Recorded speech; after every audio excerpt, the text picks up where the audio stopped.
The anime kicks off with an electrifying start as Itsuki, our intrepid protagonist, dashes up the stairs of a high school, his heart pounding with anticipation. He reaches the rooftop, where destiny awaits in the form of his childhood best friend, Mahiru. She's summoned him for a revelation that will shatter the very fabric of reality. She's pregnant. The words hang in the air, a bombshell that explodes in Itsuki's mind. His expression is a mix of disbelief and utter confusion. Memories of romantic escapades flash before his eyes, none of which he can recall participating in. Mahiru's next words send him spiraling further. It was all a fabrication, a twist in their tale that leaves him reeling. Yet, the truth remains, she's expecting, and the saga takes an even more bizarre turn when she admits there's no father to speak of. As they grapple with this revelation, the world around them ruptures, a portal tearing through the sky, engulfing them in its otherworldly embrace. Why didn't they flee at the sight? The enigmatic allure of anime logic prevails. They're thrust into an alien realm, a dungeon that echoes with the whispers of the unknown. Itsuki is baffled by Mahiru's calm demeanor amidst the chaos, her concern reserved solely for the unfathomable situation of her pregnancy. Tests upon tests have all confirmed it, yet the conception defies all logic and reason. Determined to uncover the truth, Itsuki vows to stand by her, to protect her against whatever lies ahead. But as he declares his unwavering support, a mysterious ailment seizes Mahiru, an aura bursting forth, hurling Itsuki across the void. The air crackles with tension, Mahiru's screams pierce the silence, her body racked with unspeakable power as dark energy spills from her lips, summoning forth a monstrous entity. This is no ordinary child, it's a creature of darkness, rebelling against Itsuki's presence with ferocious hostility. In the face of imminent danger, Itsuki discovers an inner strength he never knew he possessed. A mark blazes to life on his hand, conjuring a blade of unparalleled power. With the heart of a warrior and the might of a deity, he confronts the beast, his resolve unwavering. Despite his inexperience, he wields the sword with divine prowess, vanquishing the foe in a single, breathtaking strike that echoes the legends of heroes past. After the little mess, they both notice a crack in the wall through which they can get out, finding themselves in a very large forest. There they both realize their marks, and also Mahiru says she no longer feels the pregnancy symptoms, although she feels something warm in her belly, where she realizes that a somewhat perverted bear is on her. This introduces himself as Mana, welcoming them to the magical world of Grand Bania, where this cool dude appears and tells them he will take them to the castle of Grand Bania where they will meet the ruler of the kingdom. Furthermore, it is mentioned that this place exists in a different dimension from where they come from. In other words, they are in a magical parallel world, something normal that happens every day in the life of a high school student. Not. Arriving at the castle, they meet King Shangri-La. He welcomes them and asks for their collaboration to save his world that is under threat. Since they were chosen as visitors from the heavens, where both possess special powers which will help them save that world. However, the only way to return to their world is by saving Grand Bania. In that, Mahiru faints and is taken to the infirmary to recover, which worries the hero, who is harassed by the flying bear who is super hyper mega perverted. I'm serious, the first plushie so perverted that I see. The hero, once he is in his room, the bear says he will bring him food, and this, upon waking up later, realizes he is tied up and a tremendous waifu nurse is next to him. I don't know if the food is him or her. You know what I mean. There the waifu tells him that the hero has two emblems representing the constellations, which are evidence that the guy is a visitor and the savior of the world, but at the same time, each emblem represents maidens who cleanse impurities, which will help him undo the impurities in the labyrinth where the hero has to go to mess up demons and end the highest ranking one to save the kingdom. Among the priestess Mahiru, she is the representative of Virgo, where they mention the second important task of the maidens. And it is that each one must give birth to the visitor's child. Since in reality, the waifu's children will be the ones capable of cleansing impurities. The hero has to do the forbidden to save the world and with waifus. But what paradise is this? Since Mahiru is one of the maidens and also has closer proximity to the hero, she will be the first to perform the love ritual with the guy. Although it's not what all of you with unbalanced minds thought, since the love ritual is to create bonds with the maidens through physical contact. In other words, just by touching their skin and a kiss is enough to have a child of the stars. The raccoon tricked us all. Mahiru and the hero have their first child of the stars of the constellation of Virgo. The next day, Mana tells them that the hero must have more children of the stars before entering the labyrinth, because if not, the guy won't last a second there. In addition, their children must train to become strong, and as they wanted to visit, the raccoon tells them that it is better that they take care of other matters before going to see him. As they walk down a street, a waifu stumbles upon our hero, ending up in a somewhat embarrassing situation, but after a bad performance by the girl, she leaves the place supposedly in a hurry. Although she's slower than a turtle, something's wrong. That raccoon laugh isn't normal. Later, the hero and the waifu go to meet the other maidens in the special constellation class, where each one introduces herself with her respective zodiac sign. There the bear begins to tell the hero that he belongs to lust and that he must remember that he has to be with each one of the waifus to be able to save the world. Although for that, he will give him some good advice and give him a guide to read to carry out his objective. This raccoon puts wrong ideas in the hero's head. The next day, Mana asks the hero if he has already done the ritual with one of the waifus, where he tells her that he hasn't been able to yet because he doesn't know how to approach the girls, so the raccoon plans a tea party to enjoy the flowers, with the lie that the hero gets closer to the girls. While everyone enjoys, one of them moves away from the group to collect blue flowers. This is Ruka, the Cancer waifu. The hero approaches her and tells her he will help her with her collection, since these flowers will be taken to the orphanage where she works because the children might like them. Both have a small connection, but the girl tells him she's psychic and can read minds, so she'll quickly know if the hero is thinking anything dirty. Although when the waifu tries to read him, she can't, since the guy doesn't belong to that world.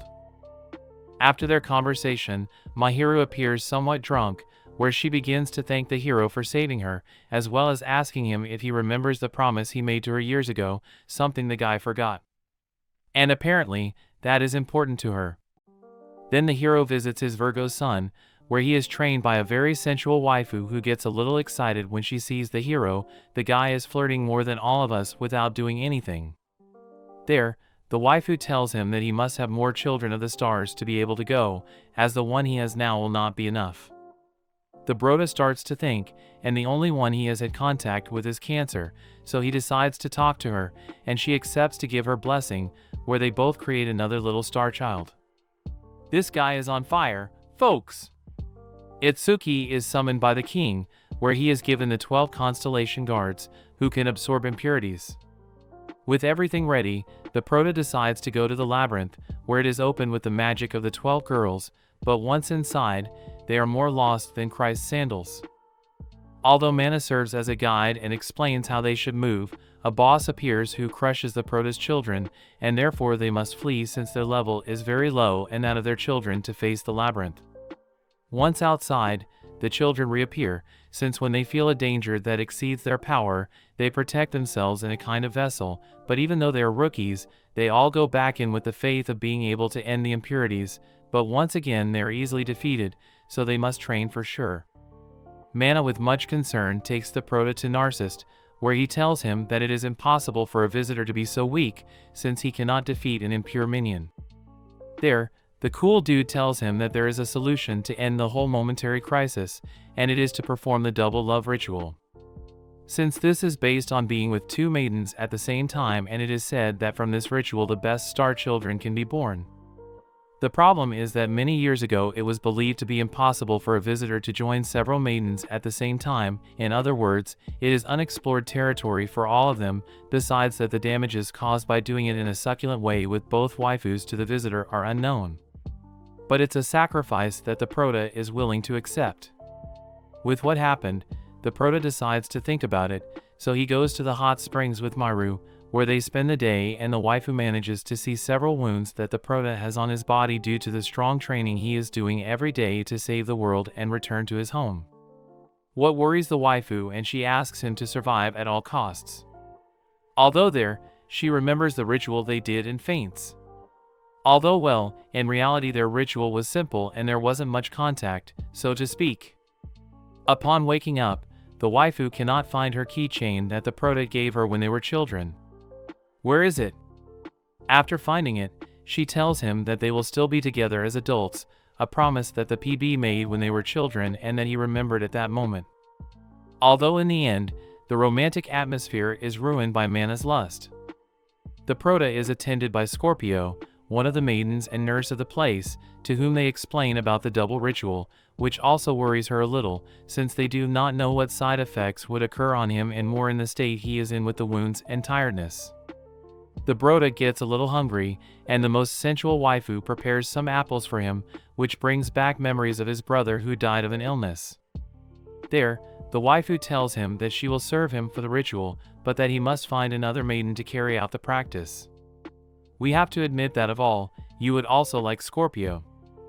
The guy, not knowing who to turn to, since he hasn't seen Ruka for a while and Midge Jaru is upset with him, runs into Phelan in a tavern, another maiden, where the guy makes the request. He uses the book Mana gave him, where he manages to conquer her with a few phrases, "Damn, we need that book." The moment arrives, and the prota performs the ritual with the waifus, being a complete success, which surprises everyone. Since it had never been done before and the prota acts as if nothing had happened, although the waifus well and enjoyed the action. Like and comment if by chance this scene reminds you of a bald character who is a god of Olympus. Once having the new team, he heads to the labyrinth, where this time chaos ensues, and they manage to purify several impurities besides annihilating the boss of the floor. There arrives a kind of altar where they must offer one of the star guards, which will cause the impurities to begin to decrease, but apparently that awakens something even bigger. While the prota flees from the Kochi Porcata is what you want, Mana ends up entering the church where the Ares maiden is, and upon seeing her, he is amazed by her beauty. The prota tells her that he wants to see her, but at the moment he is interrupted by several children whom the waifu takes care of from time to time, so the prota decides to come to see her another time with more tranquility. Then, the prota meets with Mahiru where the guy tries to buy food at a cantina and there he notices that the Pisces maiden cannot make her purchase and that she runs away from the place. This worries the prota, and he decides to look for her, but he doesn't end up finding her nearby. So he heads to the girl's house where the waifu panics and closes the door on him, but Itsuki tells her that he only comes to deliver an unfilled bread, since he has seen that it is what she likes to eat the most. The waifu thanks him and takes the bread, besides inviting him to come in. There, the prota realizes that the girl uses the bread as an eraser, where she tells him that despite being a food, it also works as a good eraser. Pai sees a strategy with the excitement of sharing with someone and that she also likes the prota. She says brother to him, something that surprises him and makes the girl blush, so she apologizes for calling him that, although he doesn't see any problem in her calling him that way. The girl tells him that she has never left home and that the few times she did, she felt overwhelmed by others, as they looked at her strangely, so she has always liked being alone and not socializing. And as she was chosen as a priestess, everything changed a bit. In addition, she tells him that painting is work and that when she sleeps, in the coffin, her bed is a coffin. Now we see why they see her weird, the waifu. Every time she sleeps, she dreams something and that dream is what she portrays in art. Although she has never sold anything. Ah, but how sad. Itsuki tells her to try to go out with him to a nearby park to eat and enjoy the scenery, since as she hasn't dreamed for a long time, she can be inspired to make art. While the prota waits for her with food, Mana appears to ruin everything with his perversity, but the prota tells her to go to hell, although she stays watching from the shadows. Pisces arrives at the park with her personalized coffin, very feminine, where her moment becomes very pleasant, and the waifu shows him the art supplies she brought to paint, but when they prepare to continue walking, a family appears and sees Mana doing something strange in the tree, which makes Pisces think that the words the family said were for her, so she decides to go home and lock herself up. The prota doesn't know what to do. He asks Ares for advice, which tells him that Pisces has an incurable disease or that for the moment they do not know how to treat and that every time the girl sleeps, her life is consumed until one day out of nowhere she can fall asleep without waking up again. The prota decides to make the girl happy, and with Mana's help, they make another coffin, where the guy looks for her and shows her the coffin he made to go both together, besides a lot of food he brought. In that way, they go out again and make the waifu have a pleasant day, besides making her see that she is very important to him, where the waifu tells him that she will return the favor by doing the love ritual. I wish the waifus would repay favors like this. No. The prota, in gratitude, decides to visit Aries to give her a good gift, although she opens it and realizes that they are a whip and other artifacts, where she shows another dark facet of the girl, who begins to whip the prota. I knew it wasn't normal for there not to be a crazy one among the waifus. The battle in the labyrinth continues, finally reaching the 4th floor where they manage to defeat the boss and place the Guardian of the Stars.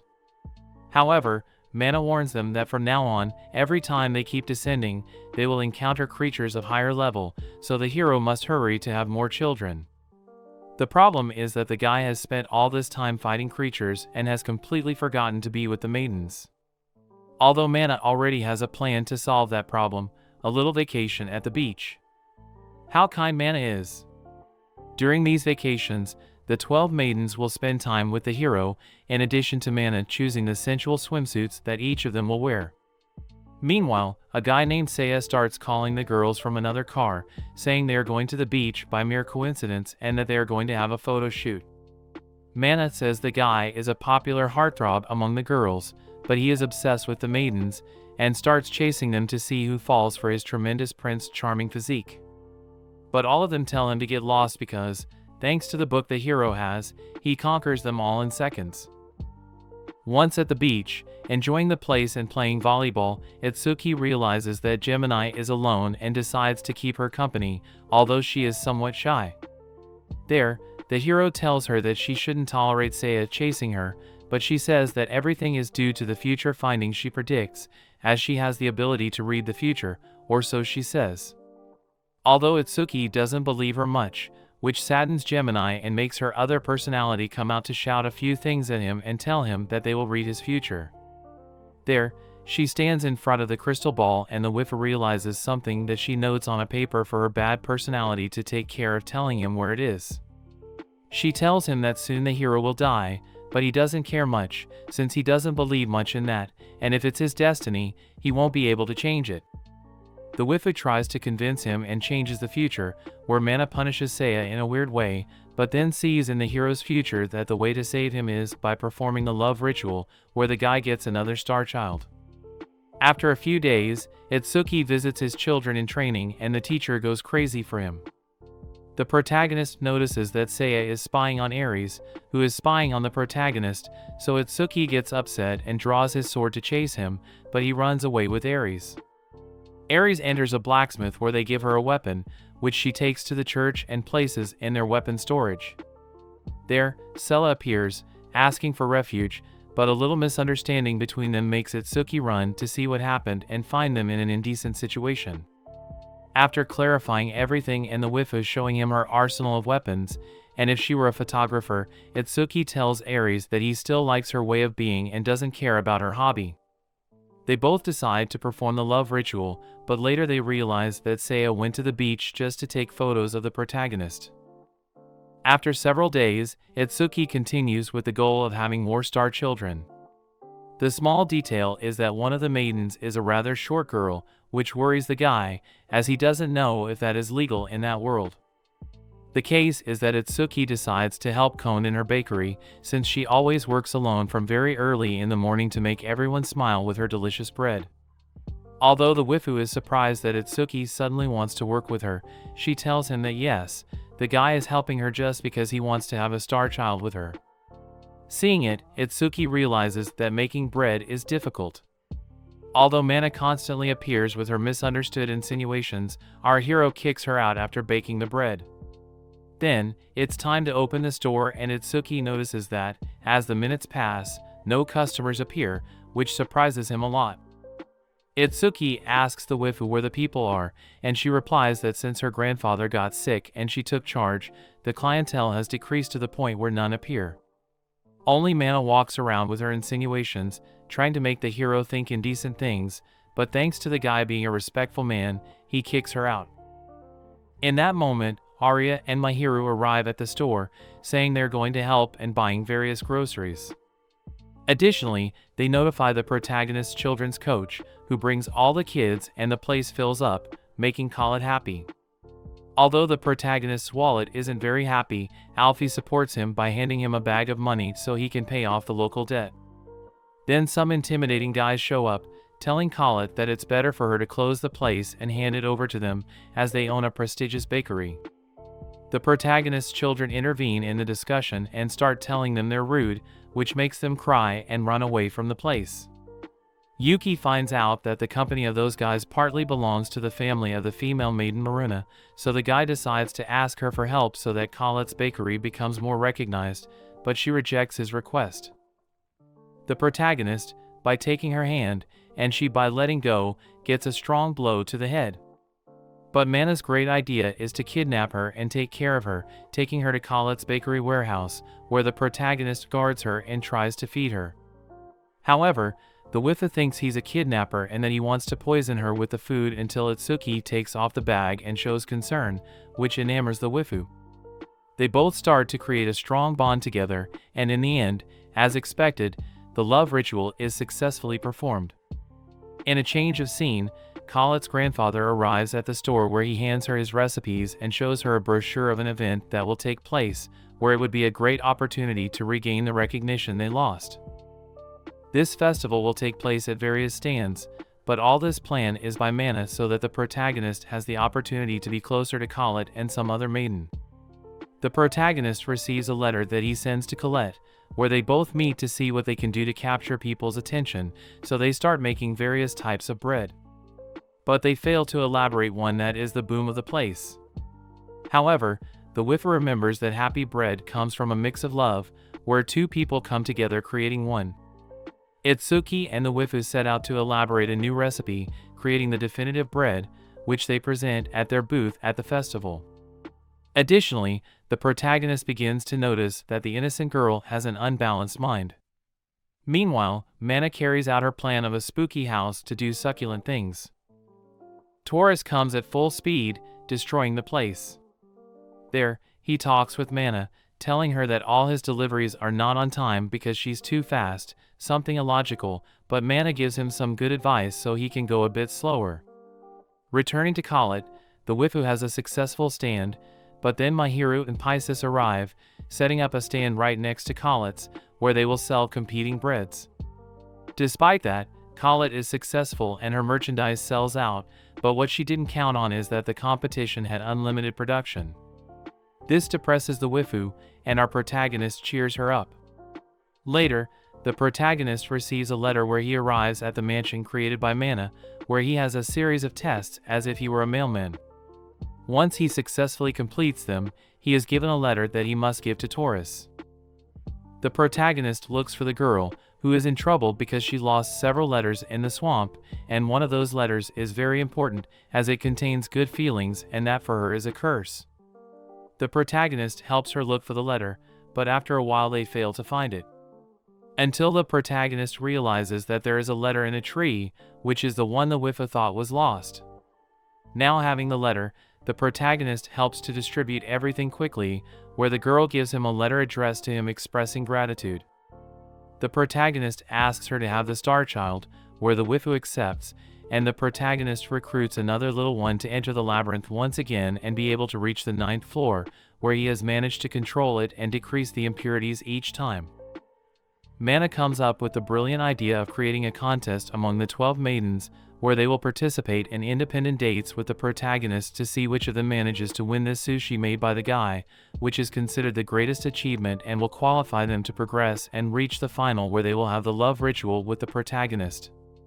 Although the main purpose of the event is for Sue and Mary to make the love ritual with the protagonist, as they are the only ones missing. In that, the protagonist asks to have a date with Sue, where he invites her to go out with all the animals, since the waifu loves animals and spends her time taking care of each one of them. On the date, Sue tells him about her past, where she tells him that she lost her parents when she was a child, because in the place where she lived some impurities attacked and her parents defended her, but to protect her, she was alone for a long time until she realized that the animals were taking care of her. So, despite always feeling sad, she feels protected by the animals that are still with her. This isn't fun, it's sad. Itsuki, upon learning this in the interview they do to him for no reason, all the dates are being televised as if this were a TV show. The guy says he can't forgive the impurities that attacked his parents and that he annihilated each and every one of them while his date is ongoing. The other girls await their turn, where some cook, others eat, and others sleep. Additionally, Ruka talks to Mahiru asking her about her first time with the protagonist, where the waifu blushes and says she doesn't remember. In her interview, the waifu says that she understands that the protagonist does all this with the simple fact of saving the world and that besides all the waifus are good girls, so she doesn't worry that something bad might happen to her. The protagonist is just enjoying that world. After finishing his date with Sella classified, the time for the group date arrives, where the waifus must climb huge stairs until they reach the goal where the protagonist is. The problem is that they are all filled with lotion and the stairs are slippery, where many of them fall, but Mari manages to climb and win. This intrigues Itsuki, who agrees to join that contest.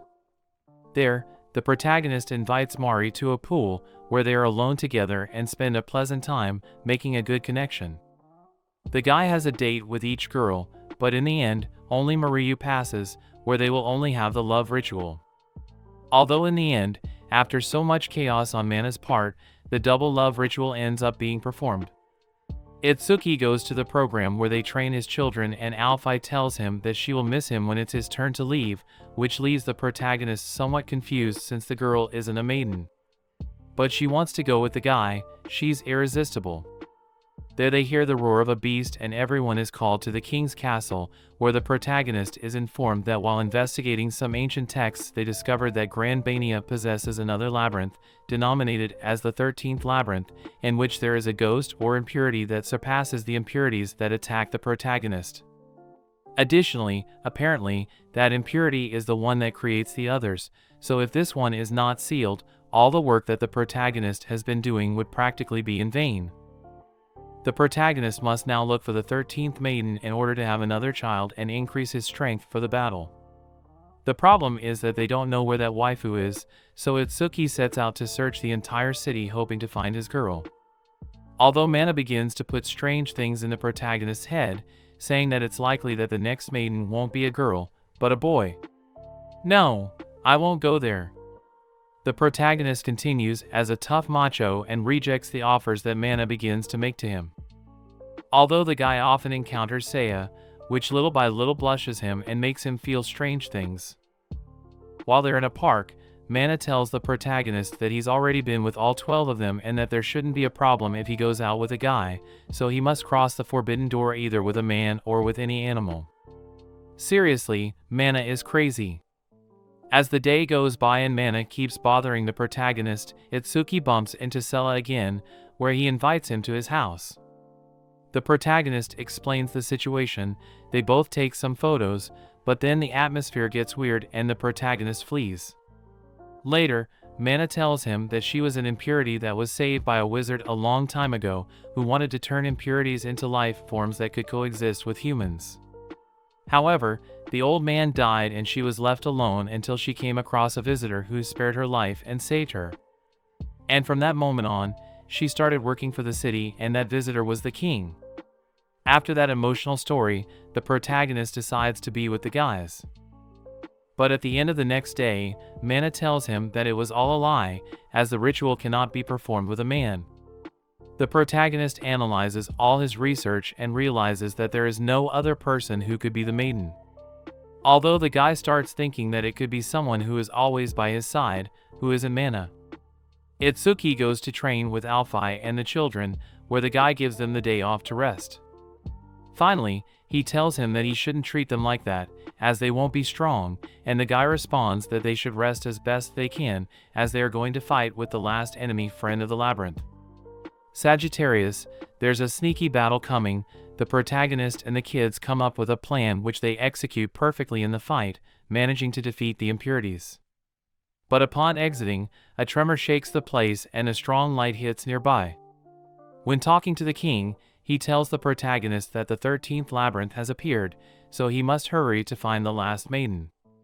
In that we see that Alphei is in her room creating a plan to get the protagonist's attention and make him realize that she is the last maiden, but all her plans fail, so she decides to confront him and tell him. While Itsuki is looking for the last maiden through some posters, he finally tries to yell that she is the last maiden, but she is caught in a crowd of people surrounding Seiya. Alphei goes sadly to her room because she couldn't tell the protagonist anything, but then Mana confronts her and tells her that she must go tell him how she feels, where she is surprised that they already know she is the last waifu. Although it was really because some girls told Mana and Seiya that there was a woman shouting that she was the last maiden, and from the description they gave, it was logical that it was her. There, Alphei tells Mana that before talking to Itsuki she should give him a movie that her father gave her, so that when she becomes a maiden, the visitor sees that movie and the date revolves around what happened in the video. The brawl then has a date with Alphei in style. Although in the end they end up in the girl's room to have a normal conversation, which was not part of Mana's plans.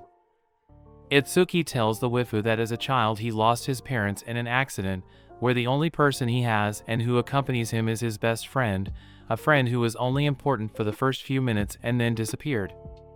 But well, then the protagonist thanks her because Alphei has always been protecting and training him, where in the end he asks her to have his beautiful star child, in addition to giving her a beautiful dress to resemble a current idol, since the waifu is a fan of idols and it has been her dream to be one. The next day, Alphei feels bad after having had her daughter, which is different from the other children, which worries the protagonist a little. Christmas comes to that world and the protagonist, to pass the time, decides to spend the day with Mana, besides buying her some idol gifts for Alphei. In that, Narcissus goes to look for the protagonist, since the king needs to tell him something very important. Once in the royal hall, the old man tells him about the 13th ghost and tells him that this subject cannot be defeated with the power level they have, so there is only one way to seal it, and it is with the great guardian of the stars, and that guardian is not found in the maidens, but that subject is the protagonist. In other words, he must sacrifice his life to be able to seal it and for the world to be at peace. No, the protagonist is going to be screwed. As Itsuki grapples with the gravity of his destiny, a shadow of melancholy envelopes him, compounded by the heavy burden of secrecy imposed by the king's revelation. In a poignant gesture of farewell, he embarks on a mission to procure parting gifts for all the women who've touched his life, a silent goodbye unbeknownst to them. During this bittersweet moment, Alphei shares her ethereal origin with Itsuki, revealing herself as a celestial offspring born of a visitor and a maiden 30 years prior. Her tale of losing her immortality and combat prowess over time, becoming merely a maiden, imbues Itsuki with a profound sense of purpose. Resolved to embrace his fate, Itsuki ascends to the final battleground, prepared to engage in a mythic confrontation and sacrifice his life for the salvation of the world. He leaves behind his progeny, entrusting them with the safeguarding of Alphei and the city, as he faces the ultimate nemesis in a lopsided power struggle. Back at the castle, the revelation of Itsuki's destined sacrifice sends shockwaves through his beloved companions. The king decrees the initiation of the ritual, but Mahiru, driven by unwavering determination, rallies the maidens in defiance. They seek an alternative, harnessing the collective magical essence of maidens, children, and Itsuki himself to confront the malevolence. As chaos unfolds, Itsuki's companions converge at the epicenter of turmoil, augmenting his strength with their own. In an awe-inspiring transformation, the celestial offspring morph into mechas, with the exception of Alphei's daughters. In the heat of battle, Itsuki finds himself vulnerable, and Alphei steps in to shield him, a heroic act that culminates in her tragic demise within his embrace. This poignant loss unleashes a formidable power surge within Itsuki, leading to an unprecedented fusion. Alphei's youngest daughter emerges as a pivotal force, metamorphosing into a divine weapon that empowers Itsuki to vanquish the spectral adversary. Yet, victory demands a heart-rending sacrifice, the eternal vigilance of his children over the sealed nemesis. In the aftermath, As Itsuki prepares to return to the mundane world with Mahiru, the emotional farewell with his companions takes an unexpected turn, culminating in a collective embrace that nearly overwhelms him. Miraculously, upon crossing the threshold back to reality, Itsuki discovers that the bonds of love and sacrifice have defied the odds. Alphai is alive, their children are thriving, and even the raccoon reveals her true form as one of his companions. With the adventure concluded, Itsuki finds himself at the precipice of a new beginning, poised to unite in matrimony with his 12 maidens. What began as a solitary journey has blossomed into an extraordinary tale of love, loss, and the unbreakable bonds that bind the hearts of heroes. Itsuki, once a lone wanderer, now stands at the center of an unparalleled harem, his life forever changed by the magic of destiny and the power of love.